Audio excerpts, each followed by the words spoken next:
안녕하세요. 주식클래스 주간 증시입니다.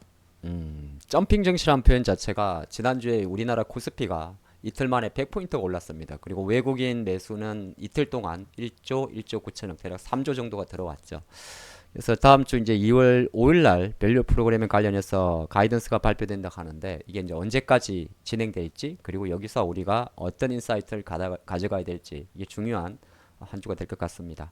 지난주 정시를 놓고 보면 코스피가 이렇게 단방에 2500선 위협했다가 이틀 연속 거의 100포인트 정도가 올랐고, 코스피가 오르니까 좀 따라는 갑니다만은 뭔가 한쪽으로 지나친 쏠림을 좀 알 수가 있습니다.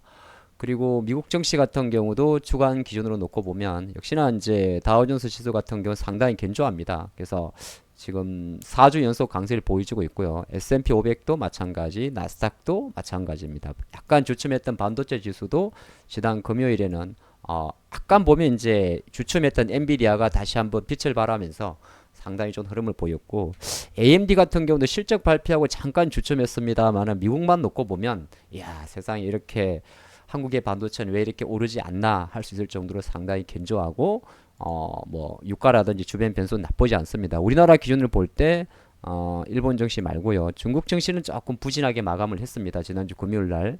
그럼에도 불구하고 우리나라 증시가 지난주에 밸류 프로그램 효과가 가장 크겠죠. 많이 급등을 하다 보니까 그림만 놓고 보면 이거는 뭐 단방에 2,700까지 갈 수도 있고 한데, 이제 많은 투자분들이 여기는 어딘가, 나는 어디로 가고 있나에 대해서 고민이 많습니다. 하나씩 풀어보도록 할까요? 좋습니다.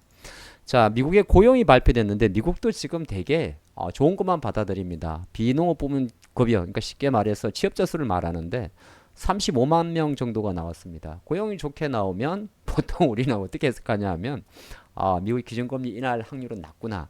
근데 지금 1월 말 2월 초에는 뭐 실제적으로 컨센서스보다 높게 나온다고 하더라도 뭐 그렇게 많이 반응은 안 해요. 쉽게 말해서 미국의 고용이 있다고 해서 뭐 예를 들어서 갑자기 뭐 국채 금리가 급등을 한다든지 그러지는 않습니다. 실업률은 3.7 수준으로 어지간하게 나왔고요. 평균 시급의 월간 증가율도 0.4.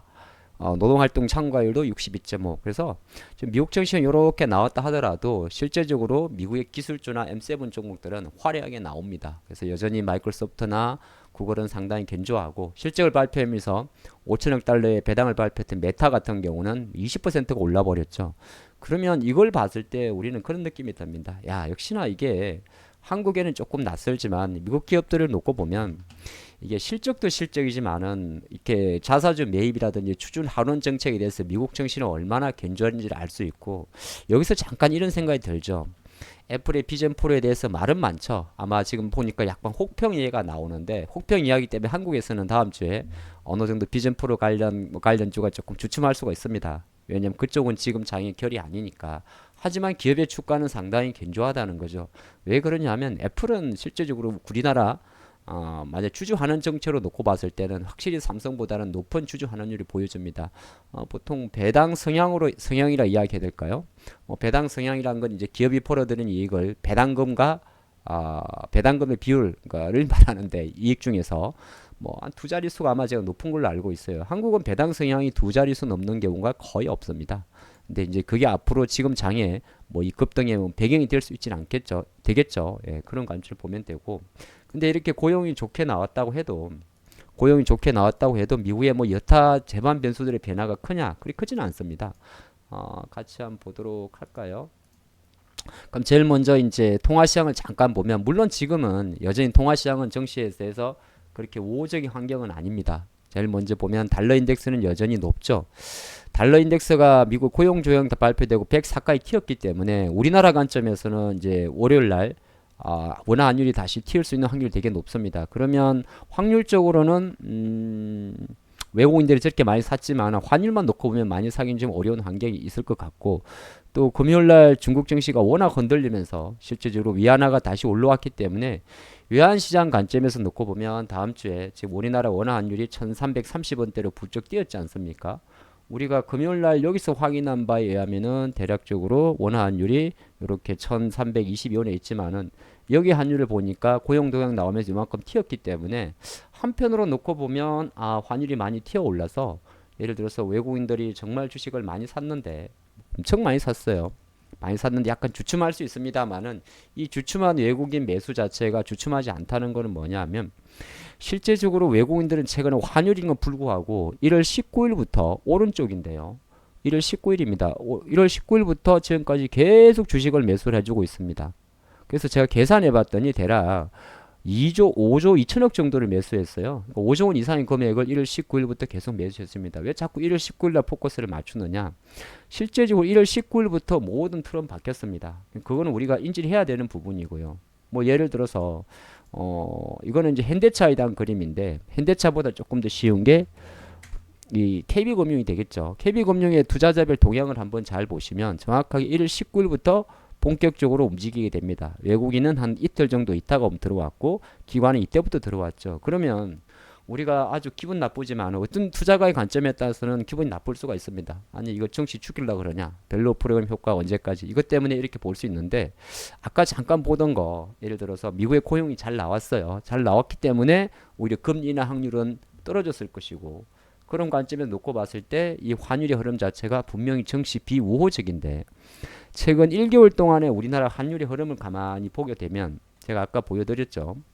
우리나라 환율 자체가 실제적으로 요때가 이제 1월 한 19일 정도 되거든요. 19일 정도 물론 떨어진 건 없잖아 있습니다. 그래서 이제 월요일 날 다음 주 되게 되면 다시 335원대로 튀어오르기 때문에 아마 요 정도의 수급 자체에 대해서는 조금 제동 걸릴 수 있어요. 이때도 보게 되면 2월 1일하고 2일날 각 1조 9천억이 들어와서 그렇지 아까 환율이 약간 있을 때는 그렇게 많이 들어온 건 아니었습니다. 보면 초에 좀 많이 들어왔고 1월 24일부터 31일까지는 맨 오른쪽인데요. 뭐 외국인 수급이 그렇게 액티브한 건 아니에요. 근데 아이러니하게도 원 환율 자체가 약간만 내려오는 상황이었거든요. 그러니까 다음 주에 어쨌든 간에 anyway 우리나라 이 달러의 달러 인덱스의 급등이죠. 이거는 104까지 튀었으니까 이것 때문에 아마 제가 판단할 때는 약간은 외국인들 수급이 이렇게 많이 들어온다 하더라도 조금 주춤될 수는 있습니다. 물론 달러 인덱스가 간 원인에 뭐 엔화 약세도 있을 수는 있고요. 그렇죠? 엔화도 튀었으니까. 그렇죠? 엔화도 튀었고 또 중국도 최근에 안 좋으니까 위안화 어디 갔어요? 위안화 어디 갔어? 여기 있군요. 예, 여기 있군요. 위안화도 튀었기 때문에 다음 주를 바라보는 관점에서 제일 딴 거는 별거 없었어요. 그러니까 쉽게 말해서 미국 증시가 막 이렇게 신고가를 가고 이런 거는 별거 없었는데 딱 한 가지가 뭐 이게 고용 동향일지는 모르겠지만은 고용 동향이 좋게 나오면서 달러 인덱스가 튀어오른 거. 요거는 우리나라가 다음 주 장을 볼 때 봐야 될 부분입니다. 그 외국인 수급이 조금 주춤할 수가 있어요. 근데 외국인 수급이 주춤한 상태에서 이게 아까 보게 되면 기관만 이렇게 미친 듯이 사는 게 아니거든요. 외국인만 또 기관도 사고 있기 때문에 오히려 또 이거는 뭐 예단하긴 그렇습니다. 그래서 외국인은 여기 보면 밸류 프로그램 한장 한겨라고 적어둔 거는 실제적으로 데이터를 보니까 9월 19일부터 많이 들어왔고 근데 이게 5조 4천억인데 이때 들어온 게 대략 3조 정도 되거든요. 그렇게 놓고 보면 아마 환율이 주춤되면 환준이 조금 애매할 때 수급 자체는 주춤됐기 때문에 요 동기간 동안에 삼성전자는 1조 4천억을 사고 현대기아를 각 합쳐서 뭐 1조 이상 사면서 많이 좀 당기긴 했는데 일정 부분은 그냥 약간 주춤할 가능성도 없잖아 있긴 있습니다. 근데 이거는 저희가 뭐 예측할 수는 없는 부분이고 어쨌든 환율이 튀어오른 거는 다음 주에 장을 볼 때 우리가 체크해야 될 포인트가 되고요. 그럼 환율만 좀 길게 이야기했군요. 채권금리 쪽은 어땠을까? 조금 올랐을 것 같아요. 많이 오르진 않았군요. 4.01라면. 그쵸? 그나마 채권금리가 많이 안 오른 건 다행입니다. 그러면 약간의 중립 포지션에서 달러는 신경 쓰이고 채권은 5호. 그러면 종합해 보면 다음 주도 이 부분에 대해서 어느 정도 시장은 주목할 필요가 있지 않을까 생각을 합니다. 자, 밸류 프로그램을 가만히 놓고 보면 이렇게 나와 있죠. 우리나라는 지금 0.9배 정도 코스피 전체를 말하는 거고 업종으로 놓고 보면 보험, 금융, 운수장비, 유통, 증권 쪽인데 원래 보험이 제일 높습니다. 그래서 상승률만 놓고 봐도 보험업종이 5거래 일동 23%, 금융업종이 5거래 일동 15%, 자동차가 13%, 유통이 13%, 증권업종이 11%, PBR이 낮습니다. 근데 원래 제일 낮은 게 보험이고요. 보험이 낮을 수밖에 없죠. 현금이 얼마나 시장이 낮겠어요? 0.4. 그 다음에 금융업종, 은행들, 그 다음에 운수장비가 네 맞습니다. 자동차, 유통이 이제 뭐 현대백화점 같은 유통중 그리고 증권주인데 일단은 PBR이라는 건 강조드립니다만 지금의 시가총액을 주당 순자산으로 나눈 것입니다. 순자산에는 이제 현금성 자산도 순자산이에요. 그렇기 때문에 보험업종이나 금융업종 보면 이해하기가 좀 쉬울 것 같고, 운수장비나 유통 같은 경우는 땅이 있죠. 땅. 예, 땅이 있죠. 그리 보는 거고, 다음 주 일정 중에 이제 우리나라에서 요 기업 밸류 프로그램의 어떤 공청회를 한다고 합니다. 그래서 지금 시장에 나와 있는 건 뭐냐 하면, 이제 프로그램이 어떤 식으로 도입될지는 지켜는 봐야겠습니다만, 가만히 보게 되면, 그러니까 PBR이 낮은 이유에 대해서 대응 전략을 내놔야 한다는 게 있습니다. 아직은 확정은 아니고요. 그래서 비교 공시를 시행한다. 그러니까 PBR 기준으로 랭킹을 매겨서 그냥 대놓고 보여준다는 거죠. 프레스를 가하는 겁니다. 그렇죠. 딱 명단이 공개된다. 뭐 그런 식으로 확인할 수 있을까요? 그리고 나게 되면 권고라는 표현을 썼어요. 기업 가치 개선 계획에 대해 공포를 권고한다. 이거는 이제 강제 사항은 아닌데, 근데 사실 이게 반강제죠. 왜냐하면 이렇게 랭킹을 매겨두니까. 그럼 간접적으로 프레스를 가하는 거고, 게다가 만약에 우수 기업 같은 경우 ETF를 만든다. 그 말은 뭐냐면 ETF를 만든다 그러면 한편으로 놓고 보면 ETF에 또 돈이 얼마나 몰리냐에 따라 싸움이 있긴 있습니다만, ETF에 몰렸다는 건 뭐냐면 ETF 들어간 기업들의 명단이 공개되잖아요. 그 명단이 공개되면 거기 들어간 기업에 대해서는 실제적으로 약간 그런 게 있죠. 여기 들어가 버린 기업들은 오히려 PBR 밸류가 높아지는 기업들이에요. 그렇죠? 아니면은 높아졌다는 게보다는 예를 들어서 뭐 주주 환원율이라든지 배당률이라든지 배당 성향이라든지 이런 게 높아진 게 좀 공신력이 있어지니까 또 여기 들어가게 되면 나름대로 우리는 잘한다 그렇게 해석할 수도 있습니다. 물론 또 거꾸로 들어갔다는 거는 세론의 가능성도 있을 수도 있긴 있어요. 하지만 완벽하지는 않지만 이런 게 이제 공표된다고 하니 시장에서 선제적으로 움직이지 않나 볼 수가 있는 거고, 이쪽 코스피는 800개 중에서 66% 정도가 대부분 PBR 1배가 낮습니다. 어쩔 수가 없어요. 왜 그러냐면 2,500개 정도의 기업이 있는데 코스닥 같은 경우는 성장 기업을 상장을 시키는 거고, 코스피 같은 경우는 어느 정도 간단히 생각해 보십시오. 상장 유지 조건 중에서 코스닥 같은 경우는 4년 연속 적자가 되면 바로 관리 종목 지정 사유입니다. 또는 그래 실질 대상으로 넘어가는데, 코스피 같은 경우는 코스피 핸디캡이 있어가지고 4년 연속 적자가 되더라도 어느 정도 뭐 상장 폐지 실질 검사라든지 기타 등등에서 상당히 유리합니다. 그러니까 대부분의 기업들이 코스피 있다 코스닥 이사 갈라 코스닥 있다 코스피 이사 가려는 거죠. 그런 관점을 진행되는 거고, 요 일정을 조금 살펴보면 다음 주는 우리나라도 그렇고 추석 설날 전 좀 쉬는 날이 많은데, 지난주에 이제 주요 굵직한 지표는 발표가 됐어요. 그래서 중국과 미국의 서비스업 지표, 그리고 주 후반 정도에 중국의 물가 지표 정도가 발표되는데, 중국은 지금 디플레이션이니까 물가는 별 볼 필요가 없고요. 어떻게 보면 미국과 중국의 서비스 지표가 예상되는데, 보게 되면 예상치는 50 기준으로 했을 때 중국은 조금 좋아지는 52.9, 53.0, 미국도 50.6에서 52.2. 그러면 전망치는 좋습니다. 미국은 후후랄라가 계속될 가능성도 높다는 거죠. 이거를 제가 다른 프로그램 이걸 가지고 원래 이 자료는 다 올려드립니다. 텔레그램과 여기 다 올려드리는데 같이 한번 보도록 할까요? 뭐 잠깐 시간을 내서. 엄청 빨리 봐야 돼요. 실시간으로 지금 녹화를 하는 거라. 그죠? 후딱 볼게요. 쭉쭉쭉 보게 되면 지금 이런 거 스킵. 이제 우리나라 한국 기업 거버넌스 포럼에서 이게 월요일 예정입니다. 기업 밸류 프로그램 시뮬레이션 결과를 발표한다고 그럽니다. 그러니까 요거 따라서 이제 마침 환율도 올랐고 해가지고 실제적으로 새로운 차익 매물이 금융주나 보험주, 정권주, 자동차에서 나온지 한번 살펴볼 것 같고요. 삼성전자 이야기는 1심 선고인데 원래 1월 말에 있다가 연기가 된 겁니다. 근데 요거는 직접 주가에는 영향이 없을 가능성이 높고요.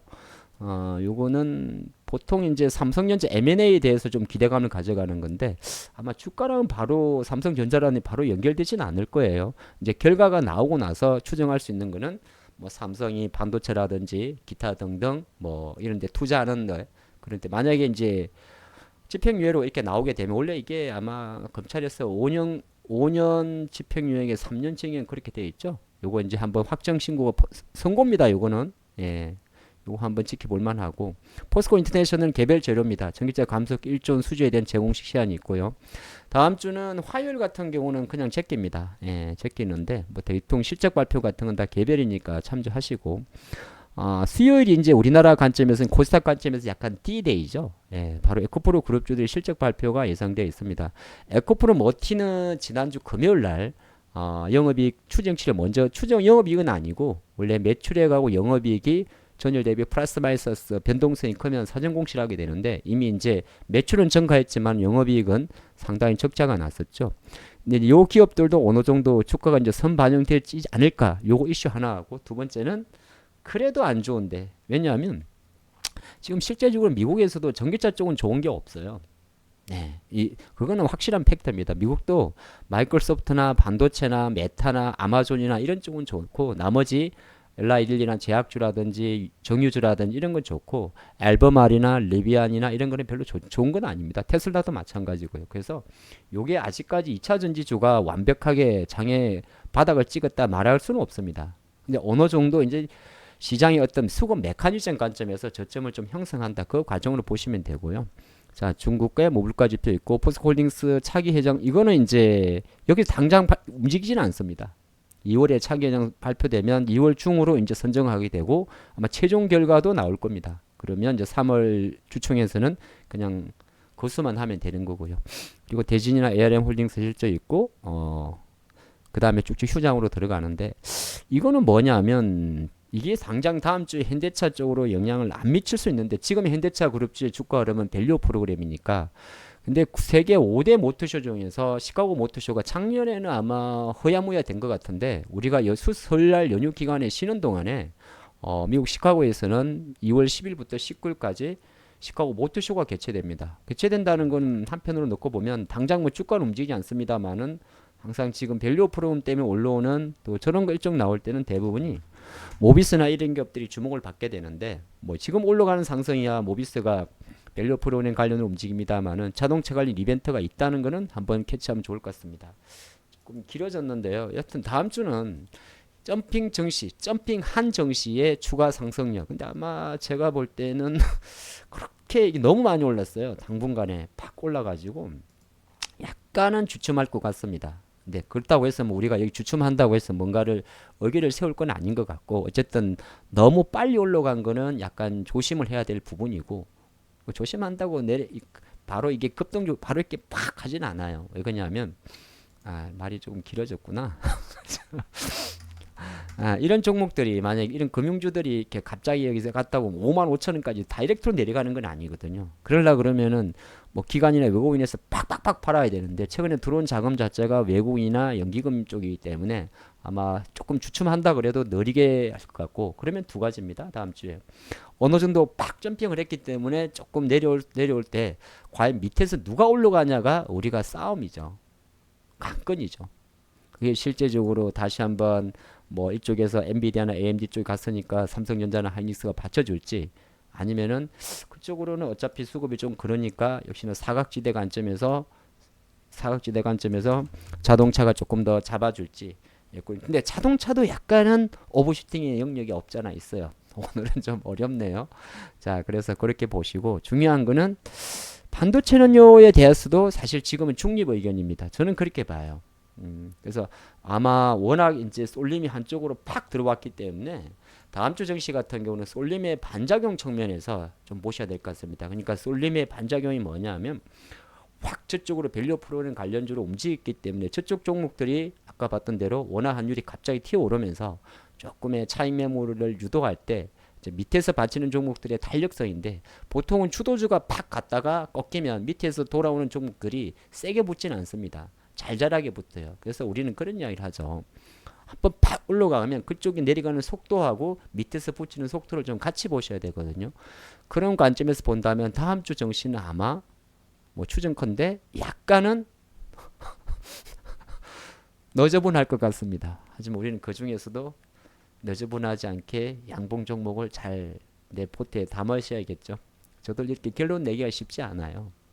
이게 또 정시더라고요. 다음 주도 양봉입니다. 감사합니다.